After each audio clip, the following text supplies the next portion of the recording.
So today we'll take a look at a few creative ways of using the Stepwise sequencer. There are timestamp links in the description so you can skip around.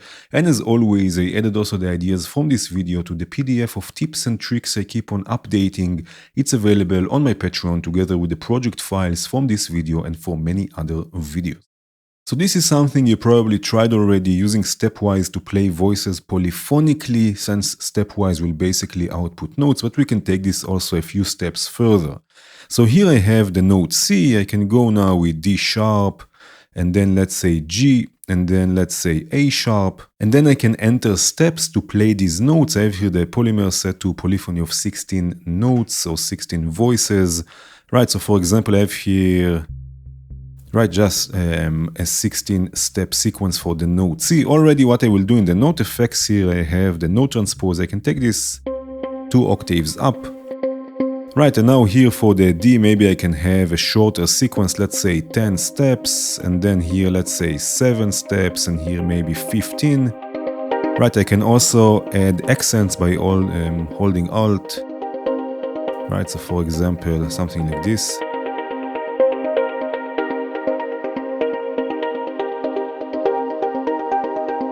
Right, so now we have note sequence, right, a melodic sequence polyphonically.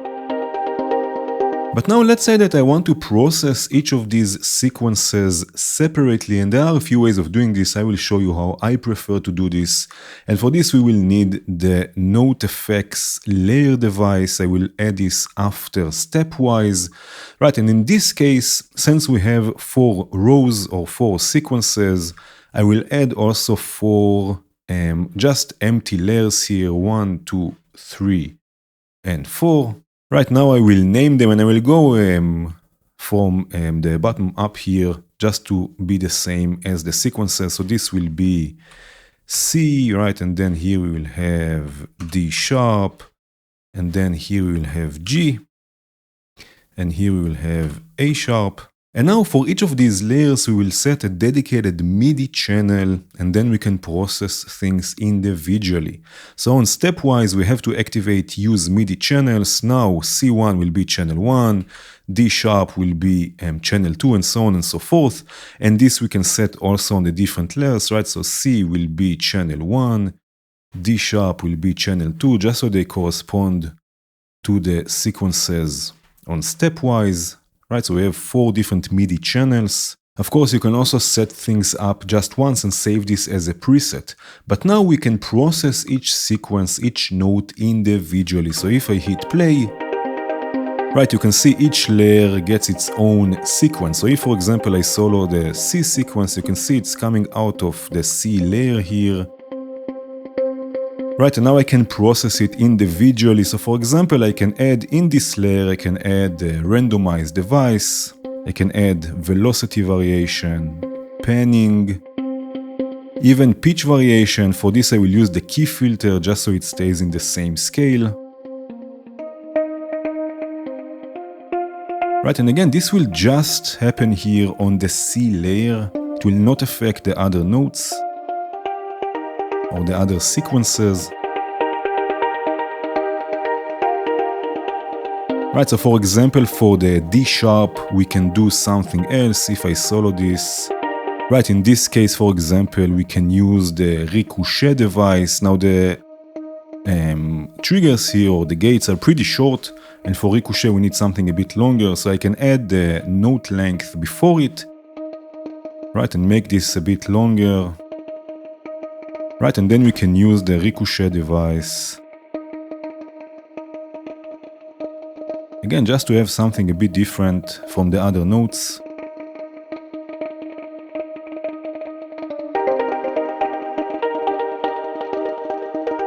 Right, we can even add probability per sequence with the humanize. If I solo the A sharp here, I will add the humanize device, and here we can add timing, velocity, and variation, and chance also. So probability.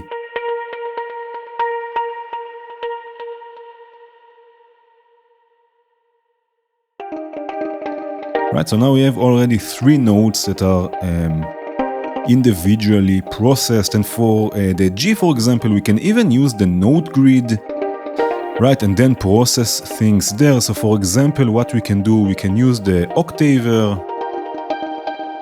right, and use another sequence to sequence it. So instead of using the pre-chord for the phase, I'm going to use the step access, set it again to 8 steps, and in this case let it run in with half notes. Maybe randomize this to be bipolar, so it will take things up and down, the octave up and down, let's say by 2 octaves.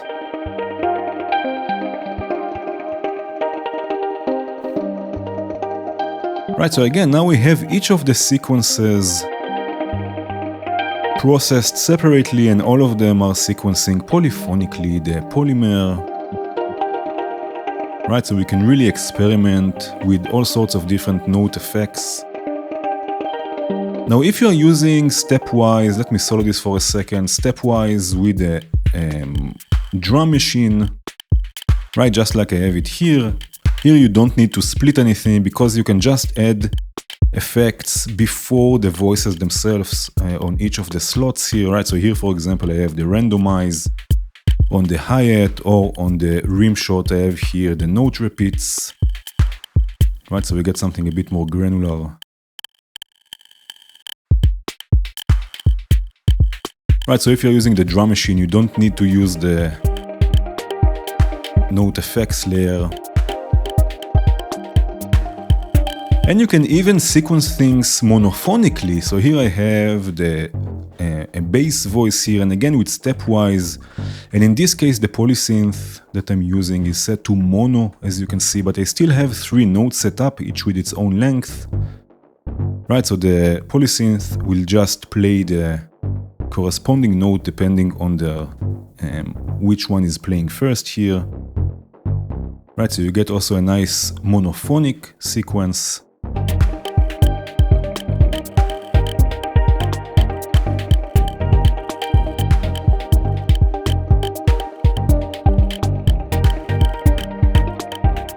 We can do something similar in the grid, having different rows of Stepwise driving different voices. Here I have Stepwise before the poly grid, and I have a simple sine going through a plaque envelope. Right, for now, all 4 rows or all 4 sequences that I have here are driving this one voice. But what we can do, we can use the key on device or key on module in this case. With it we can choose the note and it will output the respective sequence. So in this case I will leave it with C1, this will be the first sequence here, and I will use this to trigger the plaque envelope. Right, so now we have just a C1 sequence driving this envelope. Another thing we can do is let this sequence drive the pitch sequence that I have here, right? Instead of it running with the pre-chord of the phase, we can use the same triggers from the same sequence to drive it. For this, we will need the phase counter, right? So I disable the pre-chord, use the phase counter, just so it's clear here, I will use another key on, again leave it in this case with C1. And now just to make things in sync, I will use the transport playing to reset the counter. So when I hit start, it will always start from the first step. Right, now what I have here 1, 2, 3, 4, 5, 6, 7, and 8 steps on the C sequence here, and I have the counter set also to 8 steps. But if I set the counter to 7, for example, we will get something a bit more evolving.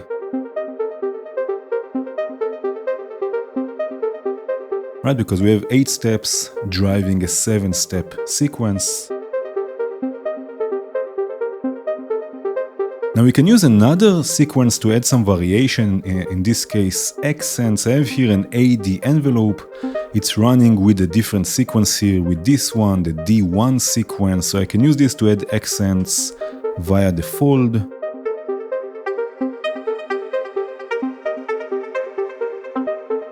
Right, so for example, we can use another sequence also for modulation.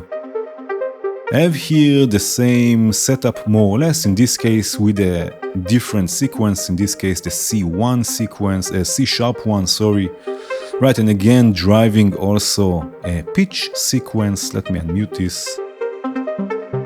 And another sequence adding accents again to the fall, just like I did before here. Right, so I have one stepwise driving two sequences, separate sequences, and two separate modulation sources, AD envelopes.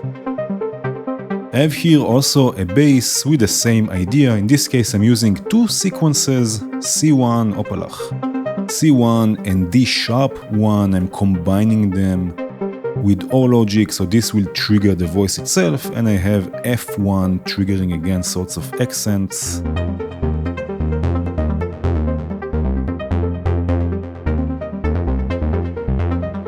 I have here also a kick. And I have hi-hats. Again, I'm using stepwise in this case to trigger different hi-hat samples.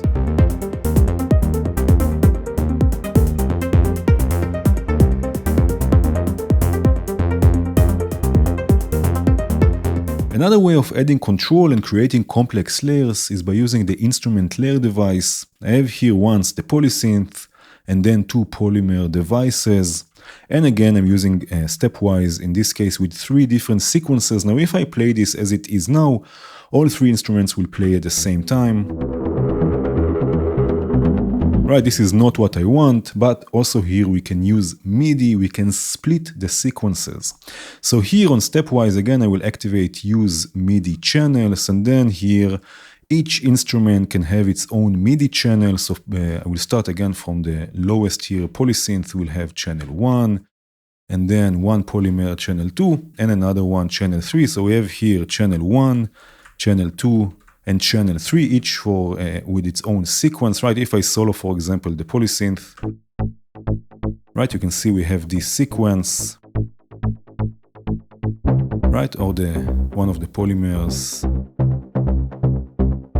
and the second one, right? So each of them gets its own sequence, and again, also here I can process things, right, things individually. Right, if I want, and I have three different instruments. Of course, this will work also with the drum machine.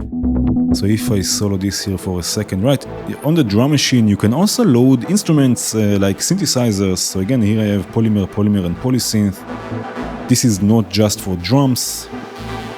Right, and also here you can just process things individually. So here, for example, on one polymer, I have here the multi-note, so it will play a chord. On the other one, I have, again, a multi-note, but also chants with a humanize. Right, so this is another way. If you want to load up synthesizers in the drum machine, you can also process them separately. Every kick and a hi-hat.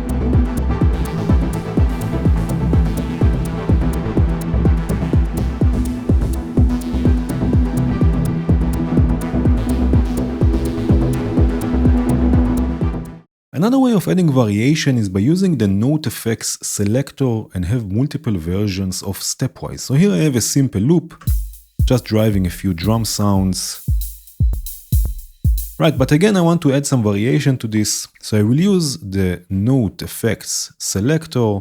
Right, already the stepwise that I have here ready, I will put inside it. Now you have to make sure to activate solo active layer, otherwise it will play all layers together. And now I can duplicate this stepwise, switch to it by clicking this little button here, right? So now we listen to the second version, but I can add some variation to it. Right, maybe something like this. Again, duplicate it, switch to it, and then make more variation. And again, duplicate it, let's have 4, let's say.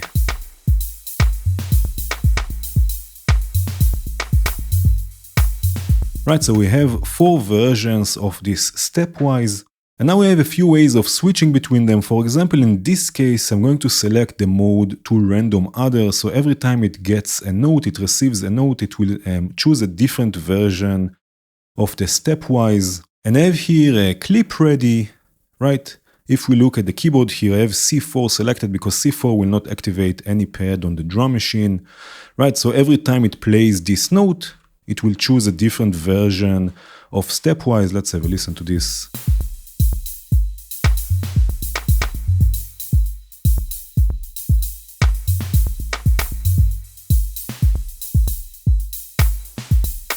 right? So you can have different variations and have something a bit more creative, a bit longer. I have here also a bass. And I have here a chord also that I'm using the same technique, in this case by sequencing chords. So I have again different stepwise, you can see with different notes here, with different steps. Right, let me unmute this, but in this case I have it set to manual, which means I can also modulate things. So I have here this steps modulator just mapped to this selector, and it will select between the different variations.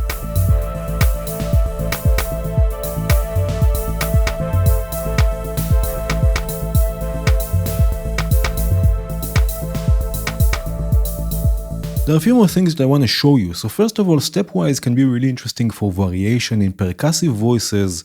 The relatively new drum devices have all pitch tracking, so we can use one stepwise to create lots of variation.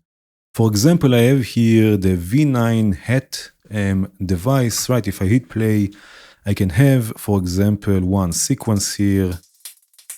Right, and again, this has a pitch set to it, a note, in this case C1, so I can activate key tracking. Right, and then set the pitch that I want. And then have another sequence, right, with a different note. Right, so we have some variation. Of course, we can do this also, for example, with shorter sequences. Right, also with accents.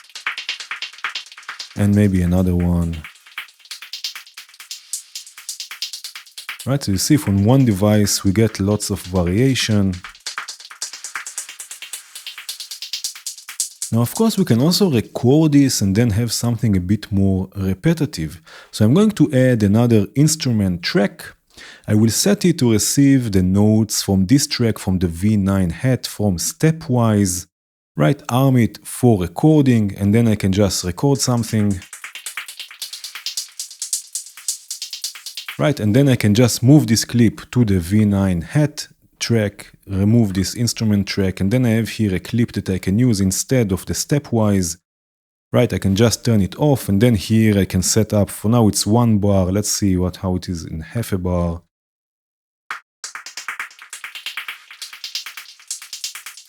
Right, you can have like this something a bit more repetitive, you can edit things. And of course, we can also record the individual sequences. So here I have a track dedicated to one stepwise. Right, I have here two sequences set. One I want a kick to play, and another one I want a maracas to play. Right, so first of all, on this stepwise, again, I'm going to activate use MIDI channels. And then on the kick, I'm going to set the input to this track. In this case, it's called also stepwise. Arm it for recording, and I want this to be the first sequence, so this will be MIDI channel number 1. Right, if I hit play now, right, it receives the sequence from the C1 sequence here, and then for the maracas I will do the same. Again, the input will come from the same track, but in this case MIDI channel number 2. Again, arm it for recording. Right, and now I have different tracks receiving the different sequences, and of course I can just record things. So here if I go to the project panel, I have here post record action. I can set this to play recorded, and then set how long I want the recording to be. Let's say that I want this to be 2 bars long. Right, now I can hit record on both of them.